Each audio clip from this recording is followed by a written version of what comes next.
Hi guys, welcome down to Wishall Golf Club, and I'm joined here by Andy Gorman at the Andy Gorman Academy. Thank you for having me.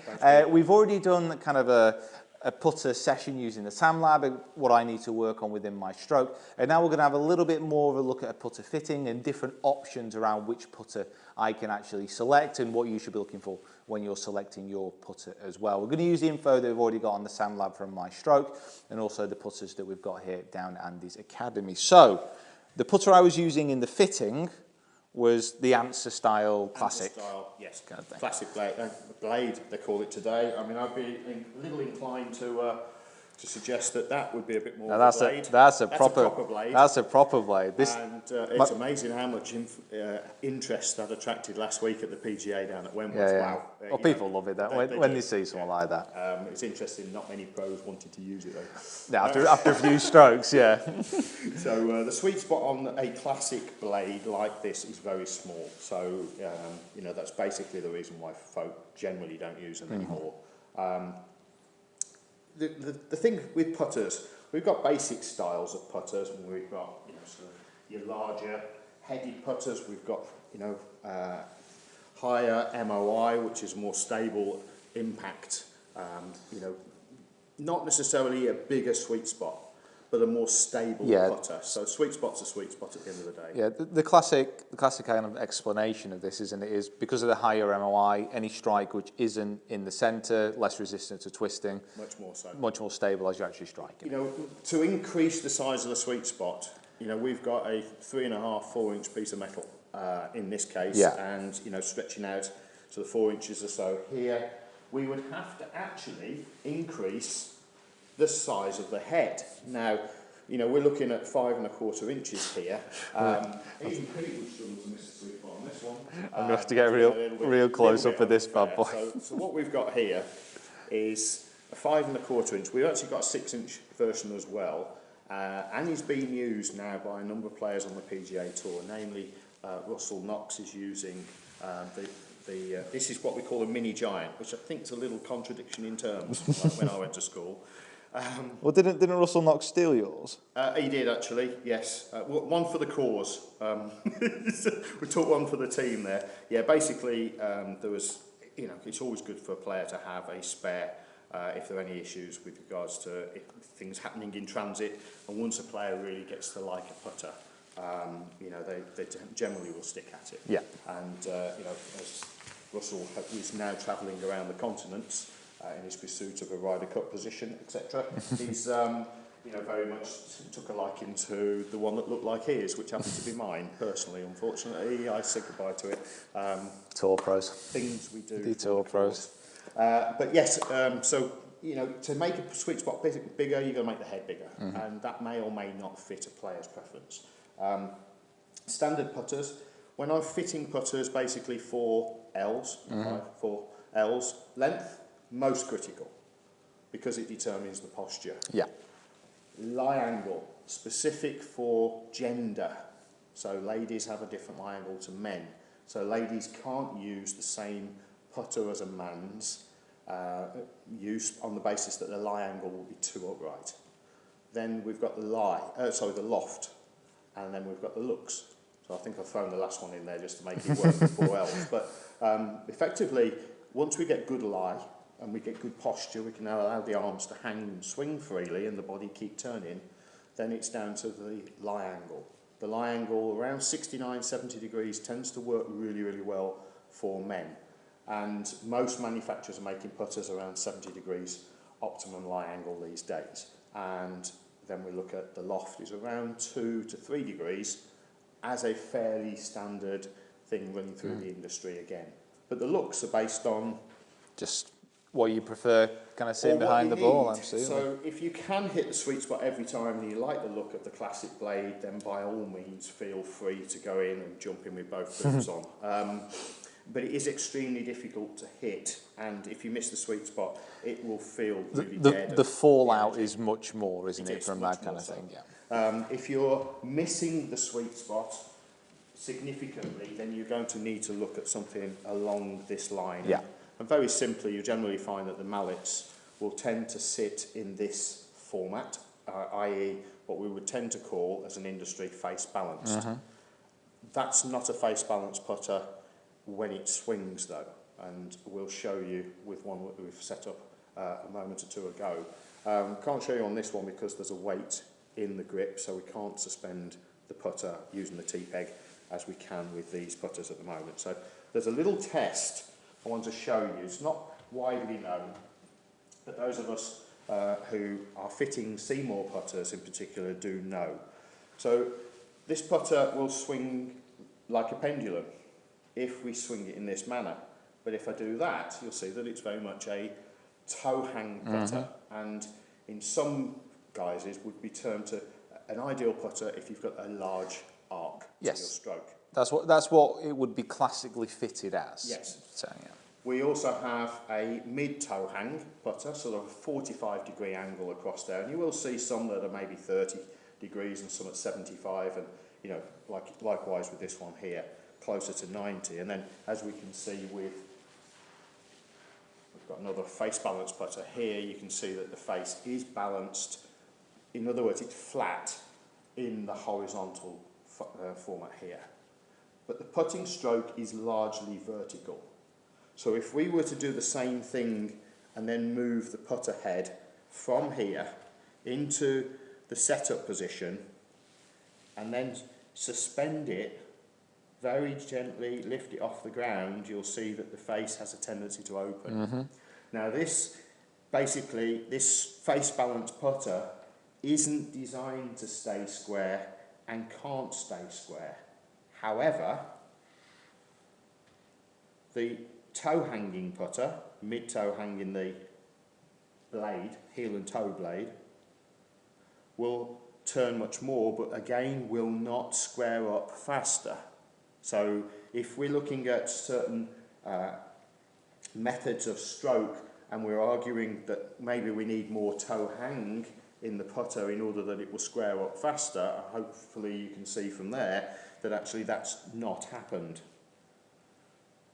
as you can see.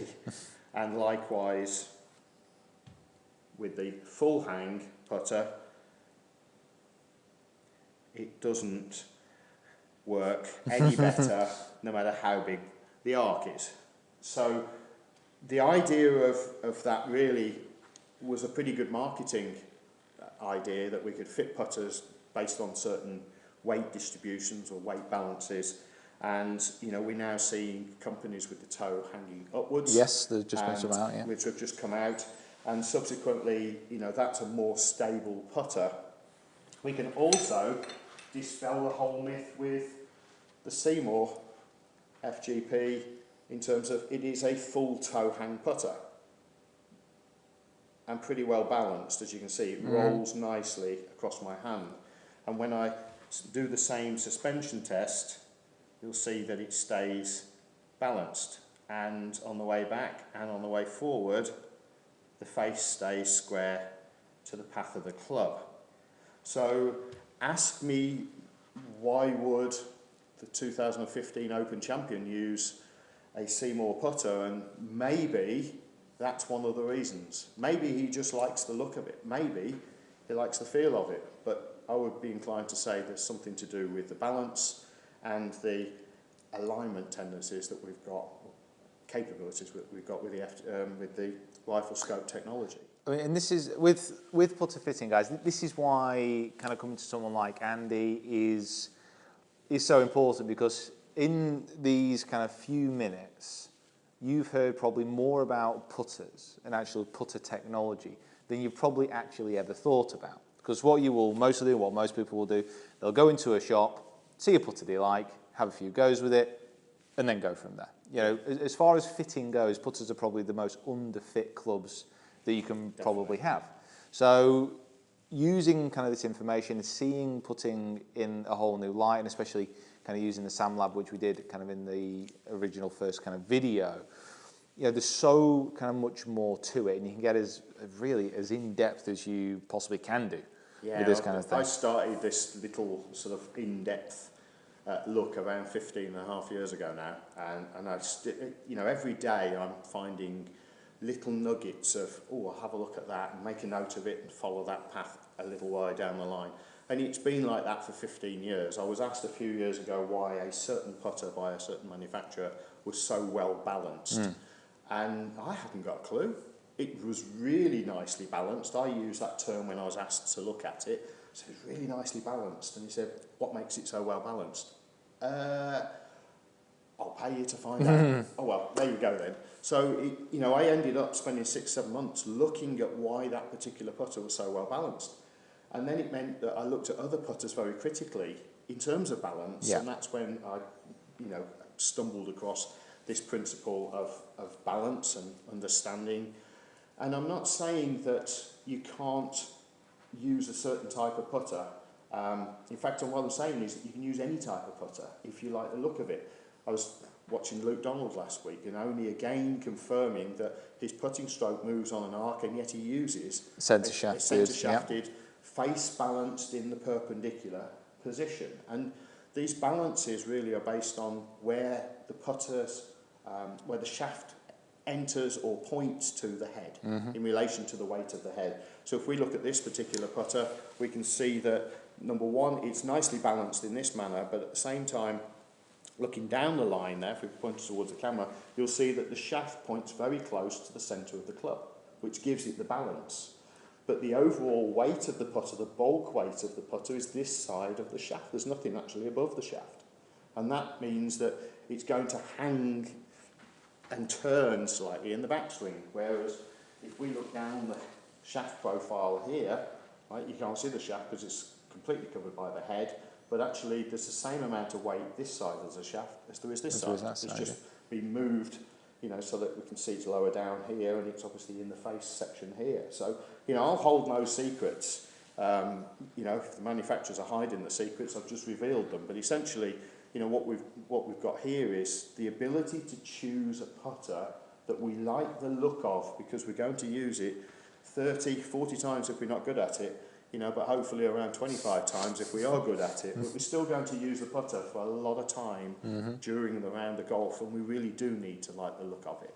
So, you know, the critical bit for me is good length, so that we've got good posture, the arms can hang, you know, and that probably would be the only change that I would recommend for yourself, Peter, is that you could use a putter slightly longer. Yeah, and that's... The lie angle's good. Ladies have a higher carrier angle in the forearms, so that they need a putter that's flatter. Most manufacturers don't want to know that because it means making different putters, not just putting pink paint in there and a pretty grip and making it 33 inches. But length is really key. You're nearly 6 foot tall, nearly. All right. That means your putter length needs to be closer to 36 and 34.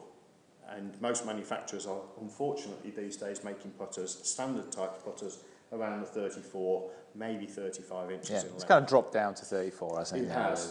And yet, you know, when I started in the trade 30 years ago, we were selling 36 and 37 inch putters as standard. And, you know, so we have seen putters get shorter and shorter, mostly to accommodate the idea of bending over the putter. But actually, your best putting stats will always come from standing up tall and allowing the arms to hang and the body free to move. And that's really where the key is. So when I look at putter fitting, length first, then the lie angle, then the loft, which we can determine by what you do with your putter during the stroke, and then obviously it's down to you whether you like the look of it. Cool. Can I just add one last thing? I'm not trying to say you don't need to only have one putter. For those of you that really like to buy lots of different putters, feel free to carry on. Because I'm in touch with my feminine side because I have 20 pairs of shoes. Now, most of them are golf shoes, okay? But what I will say is that each pair of shoes that I have do a specific job and they all fit. Yeah.